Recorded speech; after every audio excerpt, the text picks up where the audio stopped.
যাদের সংসারে শান্তি নাই, 5 ওয়াক্ত নামাজের পরে একটি আমল করুন, আল্লাহ পাক রব্বুল আলামিন আপনার সংসারে এমন রহমত বরকত নাজিল করে দিবেন যা আপনি কখনো কল্পনাই করতে পারেন নাই। দেখেন, শান্তি দেওয়ার একমাত্র মালিক হচ্ছেন আল্লাহ পাক রব্বুল আলামিন। এই পৃথিবীতে কেউ কাউকে শান্তি দিতে পারে না।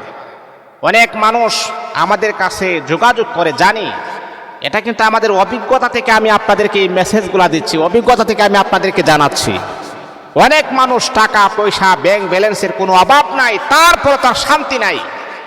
কারণ শান্তি টাকার ভিতরে না, শান্তি ক্ষমতার ভিতরে না, শান্তি ব্যাংক ব্যালেন্সের ভিতরে না, শান্তি অট্টালিকার ভিতরে না, শান্তি বিভিন্ন ইন্ডাস্ট্রিজের ভিতরে শান্তি নাই। শান্তি প্রদত্ত নিয়ামত, এটা আল্লাহ পাকের হাতে। আর আল্লাহ পাক যাকে শান্তি দেন, টাকা পয়সা ব্যাংক ব্যালেন্স যদি আপনার নাও থাকে, তারপর আপনি শান্তির ভিতরে আছেন। আল্লাহু আকবার। এই জন্য মুসলমান বন্ধুগণ ও মা বোনেরা, যদি আপনাদের সংসারে শান্তি না থাকে তাহলে আপনি কি করবেন? 5 ওয়াক্ত নামাজের পরে আমলগুলো আপনি করবেন। আল্লাহ পাক রব্বুল আলামিন আপনার সংসারের ভিতরে আমার আল্লাহ রহমত নাজিল করবেন, বরকত নাজিল করবেন। অশান্তি দূর করে আমার আল্লাহ আপনার ঘরের ভিতরে শান্তি নাজিল করে দিবেন। ও আমার মা বোনেরা, যে আমলটা আপনি করবেন, প্রথম নাম্বার হলো আপনাকে 5 ওয়াক্ত নামাজ পড়তে হবে। 5 ওয়াক্ত নামাজ। যদি নামাজ না পড়েন তাহলে কখনোই আপনি যতই দোয়া করেন না কেন, যতই আমল আপনি করেন না কেন, আল্লাহর কসম কে বলি, আল্লাহর কসম কে বলি, নামাজ ছাড়া যতই ইবাদত করেন না কেন, কখনো কোনো ইবাদত আল্লাহ পাকের কাছে গ্রান্টেড হবে না। মা, যেই কাজ করলে শান্তি আসবে সেই কাজ তো আপনি করেন না। যেই কাজ করলে ঘরের ভিতর রহমত আসবে, রিজিক আসবে, সেই কাজ তো আপনি করেন না। তাহলে কিভাবে রিজিক আসবে? খালি আমল করলেই হবে না, আমল তো করতেই হবে, কিন্তু উল্লেখযোগ্য আমল হচ্ছে আপনাকে আমাকে 5 ওয়াক্ত নামাজ পড়তেই হবে, এটা বাধ্যতামূলক করতেই হবে। 1 নাম্বার হলো 5 ওয়াক্ত নামাজ পড়বেন, জামাতের সাথে নামাজ পড়বেন। যখনই আজান হয়ে যাবে তখনই ঘরের ভিতরে আপনি নামাজ পড়বেন, 5 ওয়াক্ত নামাজ।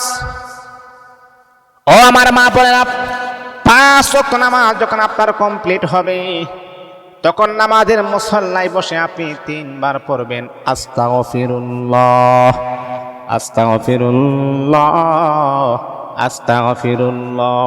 কারণ আপনার ঘরের ভিতরে যদি আপনি রহমত আর বরকত নাজিল করাইতে চান, তাহলে এই আমলগুলো আমাকে আপনাকে অবশ্যই করতে হবে।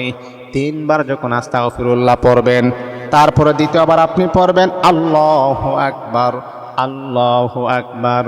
2 নাম্বার আমল হলো আল্লাহু আকবার আপনি পড়বেন 3 বার। 3 নাম্বার আমল হলো আপনি পড়বেন আল্লাহুম্মা আনতাস সালাম ওয়া মিনকাস সালাম তাবারাকতা রাব্বানা ওয়া তাআলাইকা ইয়া যাল জালালি ওয়াল ইকরাম।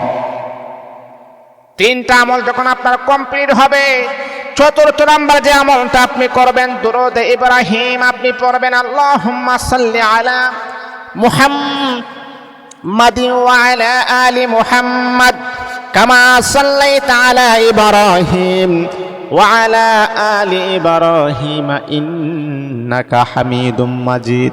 আল্লাহুম্মা বারিক আলা মুহাম্মাদ ওয়া আলা আলি মুহাম্মাদ কামা বারাকতা আলা ইব্রাহিম ওয়া আলা আলি ইব্রাহিম ইন্নাকা হামিদুম মাজিদ। এই 4টা আমল যদি মা আপনি করতে পারেন, আপনার ঘরের ভিতরের অশান্তি আমার আল্লাহ দূর করে দিবেন, শান্তি নাজিল করবেন। কোথায় থেকে আমার আল্লাহ আপনার রিজিকের ফায়সালা করবেন আপনি কখনোই কল্পনা করতে পারবেন না। তাহলে 1 নাম্বার কি? 5 ওয়াক্ত নামাজ অবশ্যই অপরিহার্য পড়তেই হবে, এছাড়া বিকল্প কোনো রাস্তা নাই। যদি আপনি বলেন হুজুর শান্তি নাই, শান্তি নাই, মা আমি আপনাকে বলবো প্রথমে আপনি নামাজ পড়েন। কি পড়েন? নামাজ পড়েন, তারপর আপনি শান্তির আশা তালাশ করেন। তারপরে যে আমলগুলো আমি দিচ্ছি সেই আমলগুলো আপনি করেন, কিন্তু নামাজ পড়তে হবে। কি করতে হবে ভাই? নামাজ পড়তে হবে। যাদের করে শান্তি নাই, উল্লেখযোগ্য আমল হচ্ছে নামাজ পড়েন আর তাসবিহগুলো আপনি পড়েন। আল্লাহ পাক কয়েকদিনের ভিতরে আপনার ঘরের অভাব